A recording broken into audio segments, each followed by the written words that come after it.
السلام عليكم حبايبي الغاليين، كل سنة وانتم طيبين. هنعمل النهاردة الفول المدمس لزوم سحور رمضان او فطار كل يوم، مفيش غنى عنه طبعا. هتوفري عن انك تشتريه كل يوم، وهنعمله من غير دماسة، وهنعرف ازاي ما يسودش مننا، وكمان نطلعه زي الكهرمان من غير بقى ما نضيف اي الوان صناعية. وقوامه ما شاء الله تقيل، وحباية الفول مستوية زي العسل، عاملة زي الزبدة، حتى القشرة بتاعتها دايبة ومش مستحملة. تابع معايا الفيديو للاخر لان كل خطوة فيها مهمة جدا. شايفين يا بنات قوامه تقيل ازاي؟ الغيرة بتاع الفول ذات نفسه تقيل، مش زي المية، حاجة كده في منتهى الجمال. مع بقى طشة الزيت الحار ده، مع معلقتين بقى طحينة وعصرة ليمونة ورغيف عيش بلدي بقى وألف هنا. تابع معايا الفيديو للاخر لان فيه خطوات فعلا مهمة هتستفادي منها. يلا بينا نسمي الله ونصلي على الرسول ونشوف هنحضرها مع بعض ازاي. بس في البداية حابة افكركم لايك وشير وكومنت حلو منكم كده. هنسمي الله ونصلي على رسول الله. معايا نص كيلو من الفول البلدي، بتكون حبايته صغيرة كده زي ما انت شايفة، وبيكون لونها فاتح بالشكل ده. طبعا الحباية الكبيرة يا بنات بنعملها نابت، انما دي الحباية الصغيرة البلدي اللي بتبقى لونها فاتح دي بنعمله فول من دمسوه، تمام. انما الكبيرة بتبقى نابت، خلي بالك من الفول وانواعه، تمام. هنبدأ نجيب الفول بتاعنا كده ونبدأ نحطه بكمية مية كويسة، هنضيف عليها كمية مية حلوة عشان طبعا هتشرب كل كمية المية اللي انت هتضيفيها دي. طبعا بنقيه الأول من أي شوايب وبنغسله، ونبدأ نحط له المية الكويسة اللي هي تكون مغطية. هننقعه قد ايه؟ ليلة كاملة من بالليل للصبح. طبعا كل ما تنقعيه كل ما هيستوي أسرع، تمام. هنسيبه قد ايه؟ حوالي 12 ساعة. هتلاقي الحباية كبرت بالشكل ده كده. طبعا هيستوي اسرع لان احنا سايبينه مدة كويسة، او نقعناه بمعنى اصح مدة كويسة، تمام. وطبعا في الوقت ده اما تيجي تسويه هتكون الحباية دايبة جدا. هنبدأ نصفيه من المية دي، ونبدأ نجيب الحلة بتاعتنا بقى واحطه في قلب الحلة بعد ما اصفيه من المية واغسله كمان غسلة كده، تمام. هنبدأ نحط بقى بعض الاضافات اللي هي بتبقى كلها موجودة في البيت وكلها حاجات طبيعية. كوباية من العدس هنغسلها، طبعا بيديها لون حلو قوي، وكمان بتقل قوام الفول.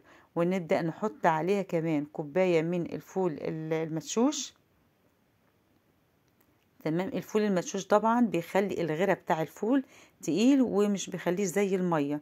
طبعا من كل حاجة كوباية. حطيت هنا جزراية مبشورة، الجزراية طبعا بتخليه لونه حلو قوي قوي، وكمان مش بتحط عليه اي لون، وكفاية القيمة الغذائية بتاعتها. وحطينا كمان طماطمايه، ممكن تستبدلي الطماطمية هنا بمعلقة من البابريكا يا بنات. وطبعا عصرة نص ليمونة كده او ليمونة كاملة علشان ما بتخليش الفول معانا يتأكسد، تمام. لان طبعا سبحان الله الفول بيتأكسد بسرعة من الهواء، من الاكسجين اللي بيبقى في الهواء. هنبدأ نقلبه كده ونبدأ ننزل بمية مغلية، تمام. مية مغلية عشان بس خاطر تخلي الفول يغلي بسرعة، ولكن هو اول ما يبدأ في الغليان كده كده هيغلي. فاول ما يبدأ في الغليان هنوطي النار شمعة، يعني نار هادية جدا.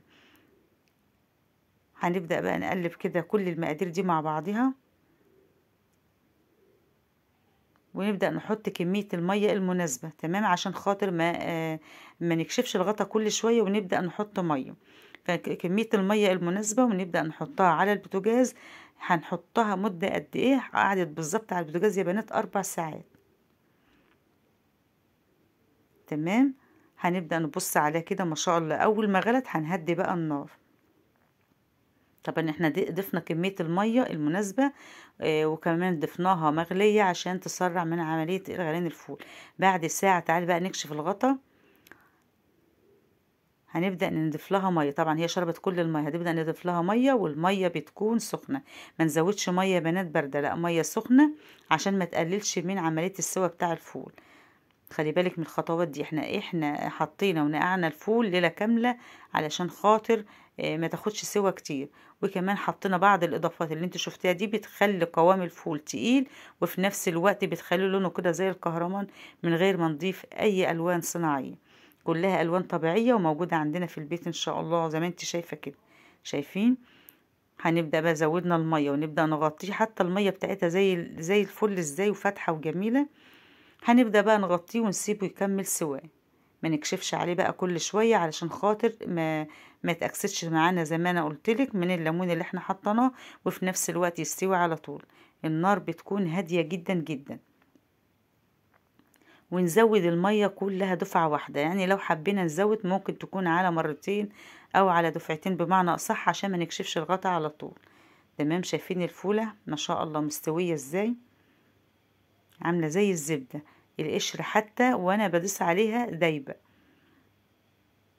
تمام. هنبدأ بقى نقلبه نغطيه ونسيبه يكمل كمان سواه لحد ما لاقيش اثر خالص لا للطماطمة ولا الجزر ولا العدس اللي احنا حطيناه زي ما انت شايفة كده.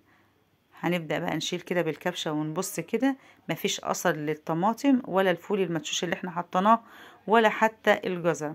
كده تمام. الفول معانا استوى وبقى زي الزبدة. تعالي بقى نغرف الطبق بتاعنا ونقولك هنخزنه ازاي. شايفين قوامه وشكله يا بنات، الحباية زبدة ازاي ما شاء الله.